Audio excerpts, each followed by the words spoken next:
Group बी आणि group सीचा जो 2017चा जो सायन्सचा पेपर आहे, कुठलाचा पेपर? सायन्सचा पेपर, तो आपण डिस्कस करणार आहे। सायन्सचा पेपर 2017चा, त्याच्याबद्दल माहिती पाहतो आता। आता यातले जे प्रश्न होते, टोटल 15 प्रश्न होते, 71 ते 85 पर्यंत टोटल 15 क्वेश्चन होते। आता त्याचं सोल्युशन आपण पाहणार। हां, त्यातला क्वेश्चन नंबर 1 बघा। क्वेश्चन नंबर 1 हा आहे ऑप्टिक्स चॅप्टरमधला। आता जो लाईट किंवा ऑप्टिक्स जो चॅप्टर आहे त्याच्यावरती दरवर्षी एक प्रश्न फिक्स आहे लाईटवरती। म्हणजे लाईट चॅप्टरमध्ये वेगवेगळे पॉईंट आपण पाहतो। म्हणजे आता रिफ्लेक्शन काय असतं, रिफ्रॅक्शन काय असतं, नंतर याचे वेगवेगळे रूल्स पण आहेत, ते रूल्स पण आपण पाहणार आहेत। आता आत्ताचा जो प्रश्न होता तो होता पॉवर ऑफ लेन्सवरती। पॉवर ऑफ लेन्स 2017ला याच्यावरती प्रश्न होता फॉर्म्युला बेस्ड। आता एक पर्सन आहे, त्याला 2 मीटर लांबचा ऑब्जेक्ट दिसत नाही आहे, म्हणजे लांबचं दिसत नाही आहे याला। लांबचं दिसत नसेल तर त्याला आपण म्हणतो मायोपिया। लांबचं दिसत नाही म्हणून त्याला काय म्हणतो? मायोपिया। आणि मायोपियाला बरा करण्यासाठी जी लेन्स वापरतो ती लेन्स असते कॉन्केव्ह लेन्स। ती लेन्स कोणती असणार आहे? कॉन्केव्ह लेन्स वापरतो। आणि या कॉन्केव्ह लेन्सची पॉवर ही निगेटिव्हमध्ये असते। कॉन्केव्ह लेन्सची पॉवर कशी असते? निगेटिव्हमध्ये असते। ते 3 पॉईंट महत्त्वाचे आहेत। 2 मीटर हा लांबचा डिस्टन्स आहे, त्याच्यामध्ये लांबचं दिसत नाही, त्याला म्हणतो मायोपिया।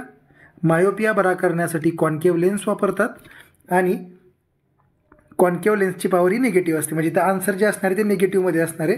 त्यामुळे ऑप्शन 1 आणि 3 हा ऑलरेडी इलिमिनेट होतो। ठीक आहे।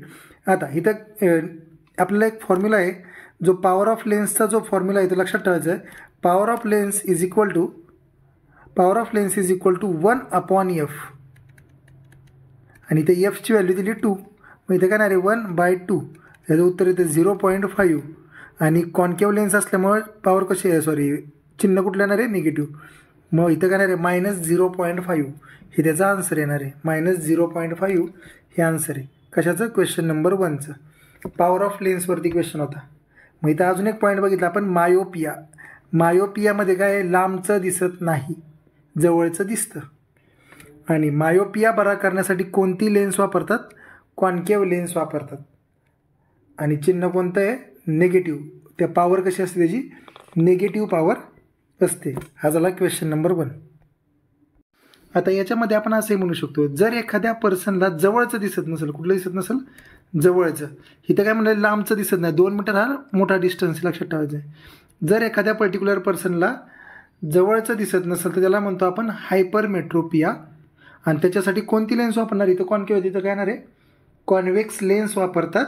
आणि कॉन्व्हेक्स लेन्सची पॉवर ही पॉझिटिव्ह असते। कॉन्व्हेक्स लेन्सची पॉवर कशी असणार आहे? पॉझिटिव्ह असणार आहे।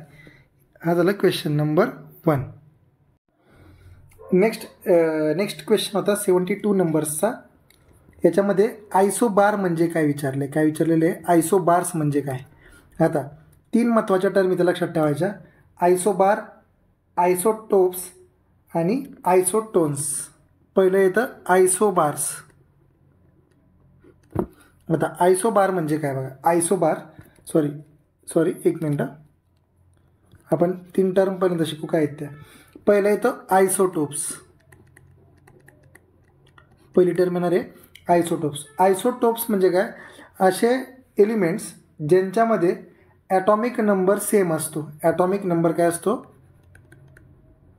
ॲटॉमिक नंबर सेम असतो, पण ॲटॉमिक मास डिफरंट असतं। ॲटॉमिक मास काय असतं?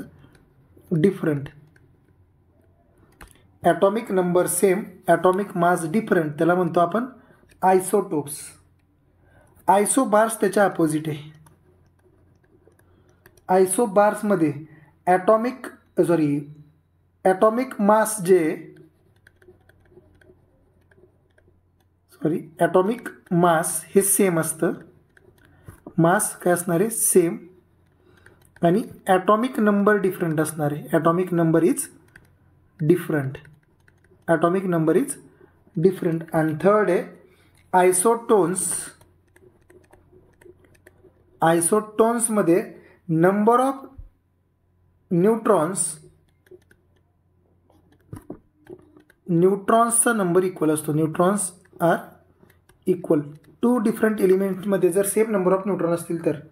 आता इथे जर नीट बघितलं आपण, आता काय विचारलेलं आहे, आयसोबार विचारलेलं आहे. आयसोबारमध्ये काय सेम आहे, ॲटॉमिक मास सेम आहे.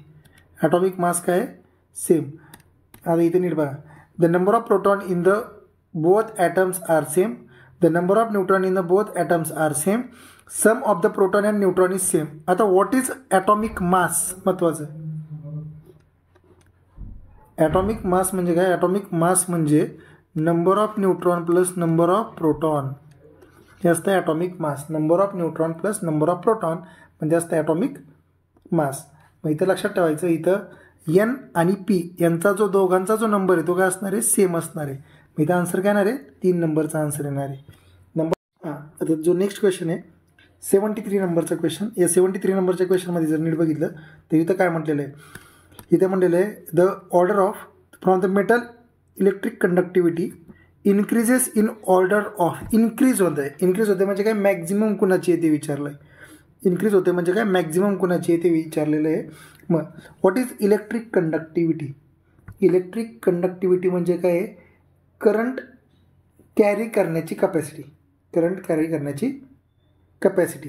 म्हणजे जो इलेक्ट्रिक कंडक्टिव्हिटी म्हणजे काय येणार आहे, इलेक्ट्रिक, इथंच लिही तुम्ही काय का, इलेक्ट्रिक कंडक्टिव्हिटी म्हणजे इथं काय होणार आहे, इलेक्ट्रिक करंट फ्लो करण्याची कपॅसिटी.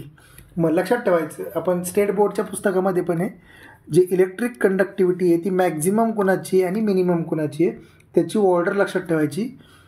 एजीची सर्वात जास्त आहे, एजीची काय आहे, सर्वात जास्त कंडक्टिव्हिटी. एजी म्हणजे कोण आहे, सिल्वर हा 1 नंबरला आहे. सिल्वर काय आहे, 1 नंबरला फर्स्ट येतो. मॅक्झिमम कोण आहे, सिल्वर. मग इथं काय विचारलं, कोणती ऑर्डर विचारलेली, इथं इन्क्रीजिंग ऑर्डर. मग जिथं शेवटी इन्क्रीज म्हणजे काय, वाढत जाणार. मग वाढत कुठं जाते बघा, एजी सर्वात जास्त. इथं सर्वात जास्त एजी आहे का, नाही, सोडलं. इथं आहे का, तर इथं असू शकते. इथं आहे का, इथं पण असू शकते. इथं आहे का, नाही. मग इथं बी आणि सी म्हणजे 2 आणि 3 नंबरमध्ये आन्सर असेल. मग सर्वात जास्त इलेक्ट्रिक कंडक्टिव्हिटी कोणाची आहे, सिल्वरची आहे. नंतर सेकंड नंबरला कोण आहे, तर लक्षात ठेवायचं, सेकंड नंबरला आहे कॉपर. सेकंड नंबरला कोण आहे, copper.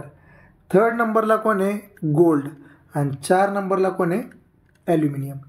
Ag, CU, AU, AL.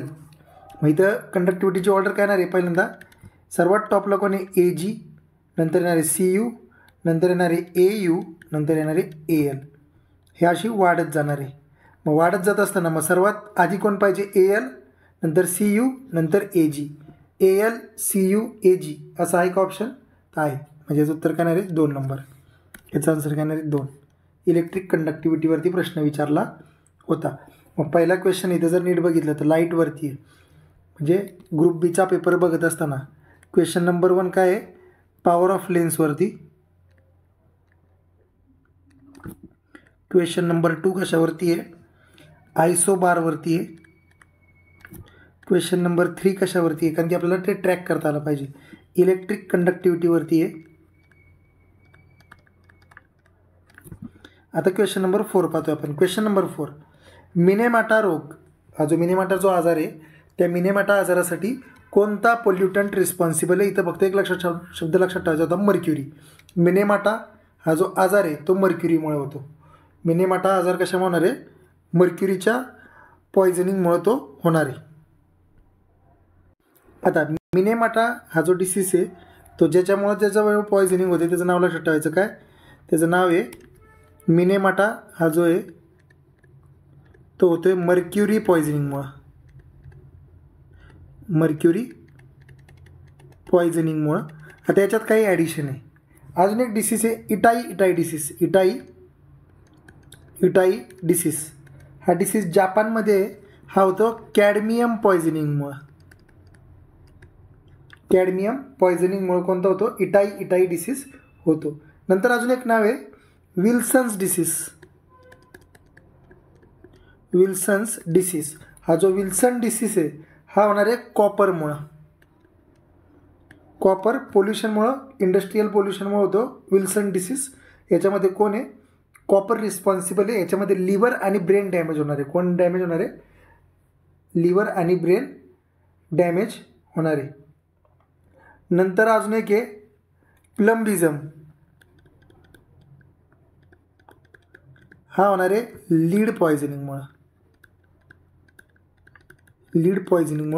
Next इयरला असे क्वेश्चन येऊ शकतात.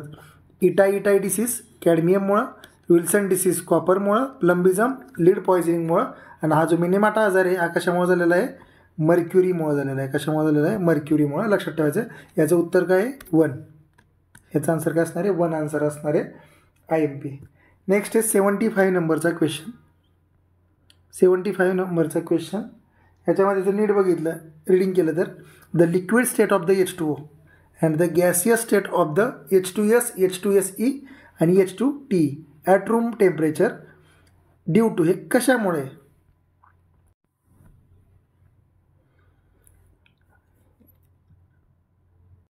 हां, असा क्वेश्चन आला ना, H2S, H2S म्हणजे हा क्वेश्चन बघा.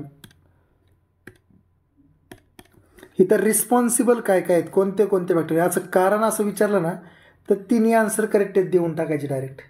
ठीक आहे, लक्षात ठेवायचं आहे. ट्रिक समजून लक्षात ठेवलं तरी हरकत नाही. तिन्ही त्याचे रिस्पॉन्सिबल फॅक्टर आहेत. आणि हा प्रश्न काय बेसिक जनरल सायन्समधला ना, प्रॉपर केमिस्ट्रीमधला 12वी आणि 11वीला स्टेट ऑफ मॅटर म्हणून चॅप्टर आहे 11वीला, त्यातून तो आलेला आहे. ठीक आहे. आता इथं हा जो क्वेश्चन बघा, हा पण फॅराडे लॉवरती आहे. इलेक्ट्रोकेमिस्ट्री नावाचा चॅप्टर आहे. ज्याला इच्छा आहे त्यांनी इलेक्ट्रोकेमिस्ट्री नावाचा चॅप्टर आहे 12वीला, तो वाचून घ्यावा. ठीक आहे. आता हा जो क्वेश्चन आहे, हा क्वेश्चन आलेला आहे फॅराडे लॉवरती IMP. आता त्याचं जे बेसिक आहे, हा क्वेश्चन काय आला तर ते बी सांगतो. हा क्वेश्चन आलेला आहे फॅराडे लॉवरती.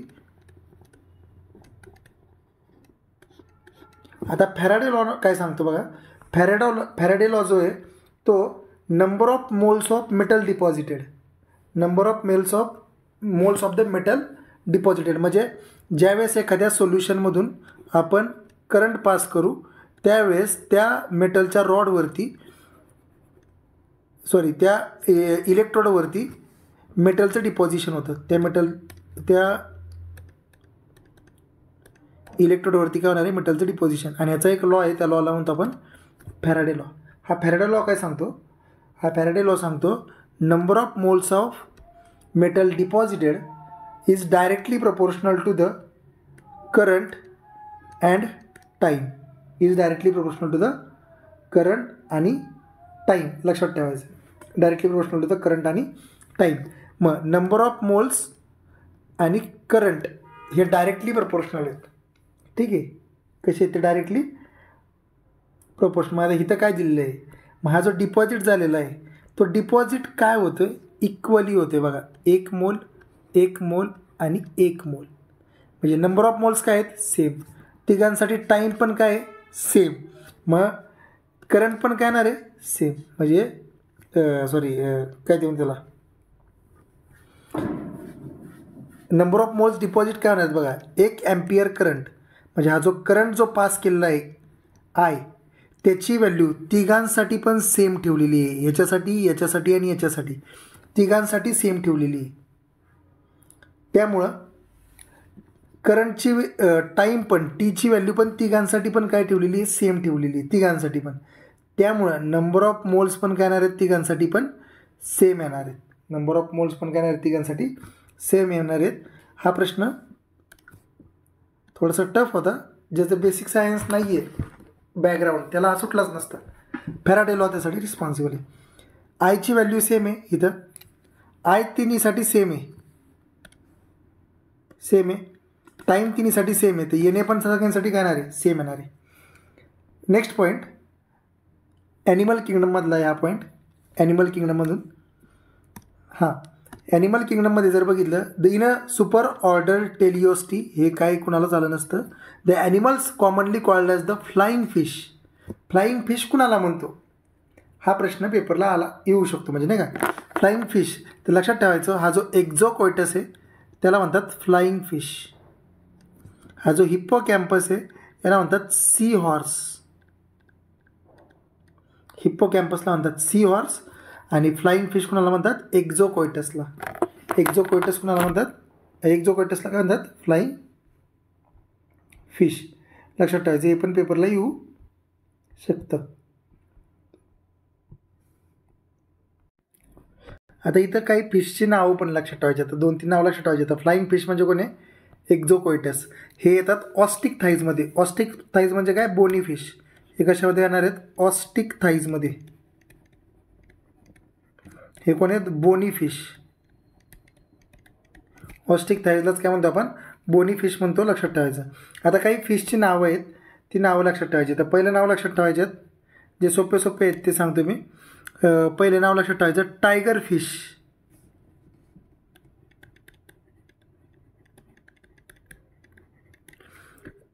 टायगर फिश म्हणतात स्टेगोस्टोमा.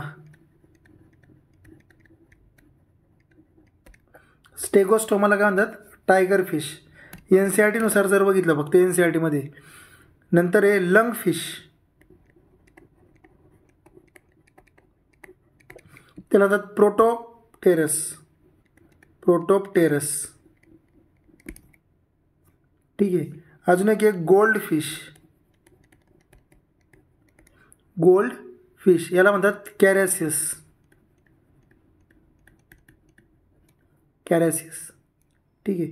अजून कॅरॅसियस. हा येस इथं कॅरॅसियस. नेक्स्ट क्वेश्चन होता या प्रोसेसवरती होता प्रश्न, म्हणजे जे शुक्राणू निर्मिती म्हणजे स्पर्म प्रोडक्शन म्हणजे ह्युमन रिप्रोडक्टिव्ह सिस्टममधला हा प्रश्न आहे. ह्युमन रिप्रोडक्टिव्ह सिस्टम याची जी प्रोसेस आहे त्या प्रोसेसवरती हा क्वेश्चन होता. क्वेश्चन छान होता. इथं लक्षात ठेवायचं फक्त ही जी प्रोसेस आहे. नंतर आधी कोण असते? स्पर्मॅटोगोनिया, जिथं 1 नंबरला आहे. स्पर्मॅटोगोनिया जिथं तुम्हाला 1 नंबरला दिसते तिथून सुरुवात आहे. आधी असते गोनिया, म्हणजे हे किंवा हे साईट्स म्हणजे सेल हे दोन्ही येणार नाहीत.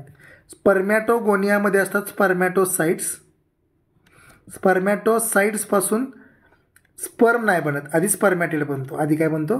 स्पर्मॅटिड आणि नंतर स्पर्म बनतो. आधी स्पर्मॅटिड बनतो नंतर स्पर्म बनतो.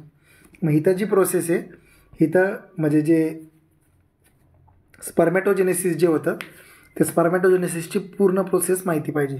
इथं 2 आहेत. स्पर्मिओजेनेसिस म्हणजे काय माहिती पाहिजे. ठीक आहे. इथं लक्षात ठेवायचं आहे पहिल्यांदा आहे स्पर्मॅटोसाइट्स. त्याची डायग्रॅम जी बोर्डच्या बुकमध्ये ती दाखवतो. 1 मिनटं. हां, इथं ही सायकल आहे बघा. पहिल्यांदा कोण येणार आहे? स्पर्मॅटोगोनिया. स्पर्मॅटोगोनिया नंतर स्पर्मॅटोसाइट, नंतर येणार आहे स्पर्मॅटिड, नंतर आहे स्पर्मॅटोझोआ. स्पर्मॅटोझोआ म्हणजे स्पर्म असतं. स्पर्मॅटोझोआ म्हणजे कोण आहे? स्पर्म आहे. ठीक आहे.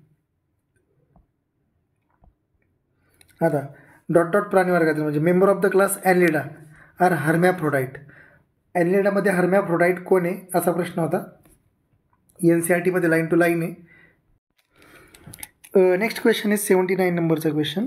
79 नंबरचा क्वेश्चन काय आहे? जो ॲनलिडा नावाचा जो फायलम आहे, ॲनलिडा नावाचा जो फायलम आहे, तर ह्या फायलममध्ये फायलमचं ग्रुपिंग KPCU म्हणजे ह्याचे डिफरंट क्लासेस आहेत.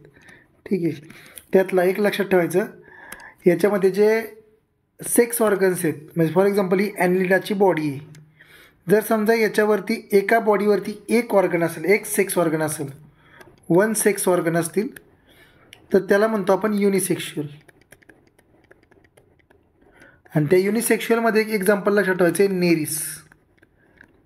आणि हा जो नेरिस आहे हा नेरिस पॉलिकायटामध्ये हा युनिसेक्शुअल आहे. आणि महत्त्वाचा आपण आहे युनिसेक्शुअल आहे जे NCERTमध्ये दिलेलं आहे त्यानुसार. मग इथं जर नीट बघितलं जिथं पॉलिकायटा दिसते ते आन्सर येणार नाही, म्हणजे हे आन्सर येऊ शकत नाही, हे आन्सर येऊ शकत नाही. तिथं आपण काय करतो आहे इलिमिनेशन ऑप्शन या. ठीक आहे. नंतर इथं जर नीट बघितलं बायसेक्शुअल म्हणजे काय आहेत? अशा ऑर्गॅनिझम ज्यांच्यामध्ये त्यांच्या बॉडीवरती दोन्ही सेक्स ऑर्गन आहेत. 2 sex organ present on single body, त्याला म्हणतो बायसेक्शुअल. आणि त्याचं एक्झाम्पल लक्षात ठेवायचं हिरुडिनारिया. हिरुडिनारिया. आणि दुसरा आहे अर्थवर्म. अर्थवर्म. आणि हा जो अर्थवर्म आहे हा अर्थवर्म आहे ओलिगोकायटामध्ये. आणि त्यामुळे याचा आन्सर येतं 2 नंबर. याचा आन्सर येतं 2 नंबर. तसा हा प्रश्न सोपा नव्हता, हा out of the NCERT question आहे डायरेक्ट. ठीक आहे. ओलिगोकायटामध्ये अर्थवर्म, हिरुडिनारिया आहे हिरुडिनीमध्ये, आणि पॉलिकायटा आहे, पॉलिकायटामध्ये आहे नेरिस. नेक्स्ट पॉईंट येतं एंडोसल्फॉन कशाचं उदाहरण आहे म्हणून एंडोसल्फॉन. आता इथं एक बेसिक पॉईंट लक्षात ठेवायचं आहे, जे बायो कंट्रोल एजंट आहेत जे आपण 12th बोर्डमध्ये किंवा 12th NCERTमध्ये हा पॉईंट येतो बायो कंट्रोल एजंट म्हणून. ठीक आहे, ह्या बायो कंट्रोल एजंटचे 3 टाईप आहेत बायो कंट्रोल एजंट, कारण की 2 क्वेश्चन आलेले आहेत त्यामुळे इथे एक्सप्लेन करतो आहे. बायो कंट्रोल एजंट,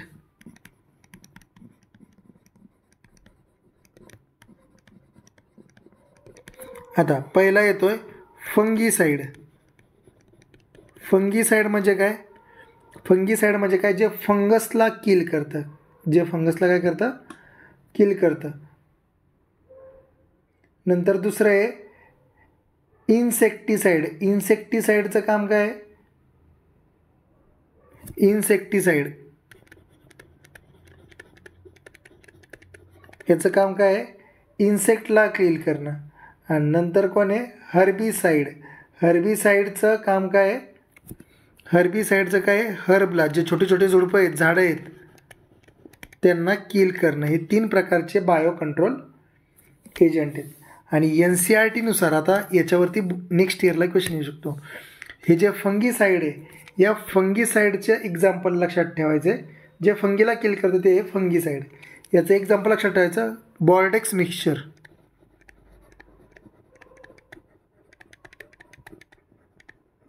दुसरं एक्झाम्पल लक्षात ठेवायचं मँकोझेब. मँकोझेब. दुसरा आहे इन्सेक्टिसाईड. इन्सेक्टिसाईडमध्ये जे एक्झाम्पल आहेत, इन्सेक्टिसाईड म्हणजे काय? यांचं काम काय आहे? इन्सेक्टला किल करणं. इन्सेक्टला किल करणं, याचे किड्यांना मारून टाकणं. याचे एक्झाम्पल 2-3 आहेत. एक आहे DDT, दुसरे मॅलॅथिऑन, नेक्स्ट आहे BHC, आपल्याला काही गरज नाही आहे. आणि नंतर आहे अल्ड्रीन. अल्ड्रीन पेपरला विचारतील, अल्ड्रीन इज. ठीक आहे. नंतर आहे आणि अजून एक महत्त्वाचं नाव राहिलं इथं एंडोसल्फॉन. अजून एक महत्त्वाचं नाव राहिलं इथं एंडोसल्फॉन.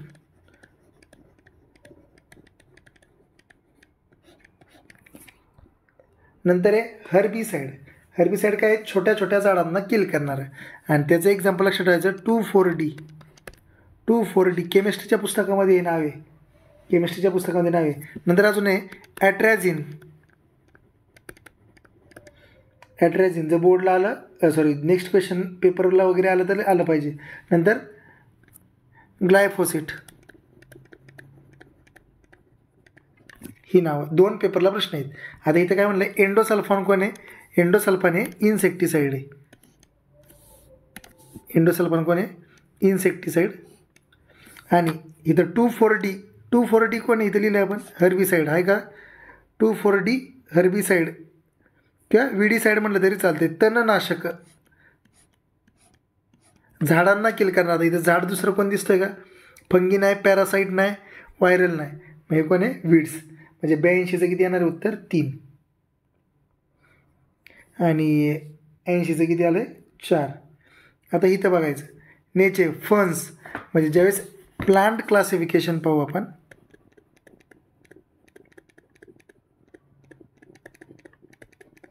त्या प्लांट क्लासिफिकेशनमध्ये हे जे फर्न्स आहेत ते फर्न्सला टेरिडोफाईट्समध्ये टाकलेले आहेत. ते कशामध्ये टाकलेले? त्याला टेरिडोफाईट्समध्ये टाकलेले.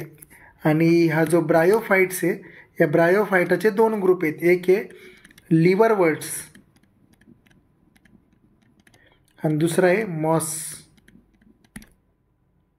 ठीक आहे. आणि टेरिडोफाईट्समध्ये काय आहे? फर्न्स आहेत. टेरिडोफाईट्सचं दुसरंच नाव आहे फर्न्स. ठीक आहे. ब्रायोफाईट्सलाच amphibians of the plant kingdom म्हणतात. ॲम्फिबियन्स ऑफ प्लांट किंगडम बोर्डला पुढं आलेला असेल बघा. Amphibians of the plant kingdom कुणाला म्हणतात? ब्रायोफाईट्सला. आणि टेरिडोफाईट्स हे फर्स्ट व्हॅस्क्युलर प्लांट आहेत. फर्स्ट व्हॅस्क्युलर म्हणजे जायलम आणि फ्लोएम असणारे पहिले, जायलम आणि फ्लोएम असणारे पहिले आहेत. ठीक आहे. लास्ट एक क्वेश्चन,